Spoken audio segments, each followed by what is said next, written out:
Alright, lads, so in less than 12 hours time, we are going to be getting the new 1000-year Blood War banner reinforcements with a new Rangiku, Yumichika, and also Meninas. The banner itself will be releasing tomorrow morning and will be lasting until the 15th of April. After that, the individual banners will begin, first off starting with Meninas, then Rangiku, and then finishing up with Yumichika. If we have a close look at the new characters, first up, Meninas is going to be your Brave Battle character. She herself is a Heart Quincy Stunritter with the Captain Kill ability, and she is setting up to be the best Brave Battle character in the game, being able to go against any future and current captain, while also at the same time being a direct counter to a certain extent against the best current Brave Battle character being 1000-year Blood War Aaroniero. As I called a few months ago, we are now entering a female-led Brave Battle meta. But Meninas comes with a high damage output thanks to a Flurry +2. For the first 10 seconds in a Brave Battle match, she does get an additional Flurry +1, and when Meninas then enters below 30% stamina, she will then pick up an additional 60% more damage at full stamina. And that works really well, especially with the fact that she does have the Brave Battle only persistent skill, where when she is defeated, for the next 5 seconds, she will then become invincible. This will allow her to have that last dodge, but also allow her to take full advantage of that extra damage when at low stamina. Meninas also does come with extra utility effects like Brave Battle Invincibility, Ignoring Invincibility, Poise, Prevent Last Ditch Survival. Under half stamina, she decreases the damage taken by 50%, and she also does have Pierce Barrier. Essentially, she has every skill you want to have as a Brave Battle character, and it's with these combined with the fact that she has a 21% DR Assault rate makes her one of the best characters for this particular meta. One advantage she has against the current Brave Battle Queen, that being Aaroniero, is that she's actually a melee character, so in terms of the AI for Brave Battles, she's going to be constantly pursuing Aaroniero, and more often than not is guaranteed to win every fight against her. So with that in mind, and the fact that she does have killer against a lot of the characters you will see in this meta, that being captains, she's of course going to be a really good character to use. Now unfortunately, her only usability is going to be in the Brave Battle game mode, as she does lack guard break, so you're not going to get much usability of this character outside of the Brave Battle meta. And even in guild quest content where you can definitely use her, in particular the melee captain guild quests, there is quite a bit of competition, almost too much competition. Well, unless you have this character duped out, you're not going to use her over some of the more relevant and prevalent characters that you will see in the melee GQ of Captain Guild quests. Rangiku is our next character, a technique sniper with the Rangiku kill ability. Rangiku is going to be your traditional limit breaker character, so with that it's expected she's going to have a very high damage output. For starters, Rangiku has Frenzy +2. When you inflict a status on it, you get an 80% stat boost to your spiritual pressure stat. Her soul trait itself allows her to get 40% more strong attack damage when you are at full stamina, and then she does have 2 enemies defeated bonuses, where after 20 kills, she gets 20% more damage at full stamina, and then after 40 enemies defeated, she'll then pick up an additional 40% more damage at full stamina. That's not all though, because her Soul Bomb also does allow to have weakened defense, and that's going to be really good, especially considering that her Soul Bomb is a tag team attack with her and also Toshiro. So not only are you applying the normal Lacerate, you're also applying Freeze, with that allowing the enemies to be stuck in place, in which they're then taking 30% more damage. Furthermore, she also does have a team party buff, where if you are a technique attribute sniper, you are able to do 40% more damage to enemies afflicted with status summons,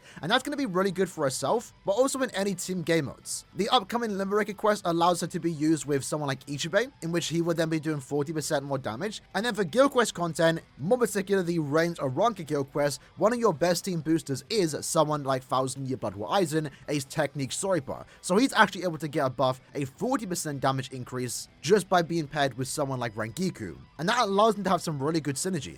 It's also, of course, worth mentioning, given that she is a character that wants to stay at full stamina, her only way to actually heal back up to full stamina is through the team party recover 20% stamina. It's a good skill to have. It definitely will allow you to stay at full stamina, but understand if you take too much hits, you are losing quite a bit of extra DPS. Unfortunately though, while the skills on paper look really impressive, her strong attack kit itself really doesn't offer the best at the gameplay, more so in the SA1, as it is a 18% magnification pushback attack, which really doesn't do her favors as opposed to a good strong attack melee collision SA1. It's down to you whether this is a deal breaker, but honestly she's going to perform just fine in the content you want to use her in, and she has some really good synergy in the team-based game modes like Limit Breaker and also GQ.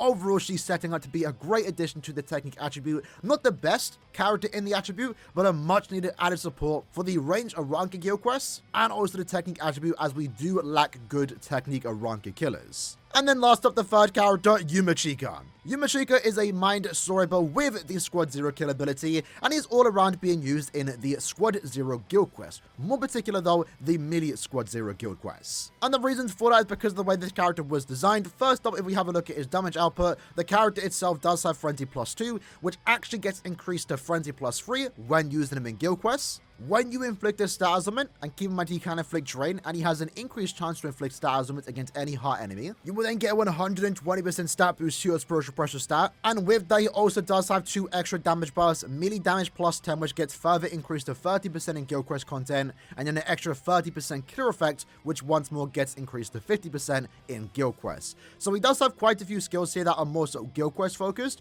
but he definitely is still good enough to be used outside of guild quests, especially if you do like the character itself. He has some extra utility effects, being immune to paralysis, having poise, and also decreases the damage taken that he gets from Soripus. And that'll be good more so when you decide to use his SA2. We'll touch upon that briefly, but he also does have weakened defense, so when you do decide to use your Soul Bomb, it would then allow your team to do 30% more damage. His strong attack kit is also centered around being used in guild quests, as his SA1 is a beam in front of him, his SA3 is a full screen in front of him, and then his SA2, most importantly, is a barrage attack, which can do a lot of damage and can also keep the enemies in place, as we've seen with other barrage characters. This attack provides great crowd control, allows him to potentially inflict his stat ailment, but is also capable of doing a lot of damage, especially given the damage buff this character does have. Thanks to the fact that he has poise and also drain, even in a potential chance he takes damage while using his SA2, he's not going to get cancelled out of it, and he will always have the chance to potentially heal himself back up to full stamina.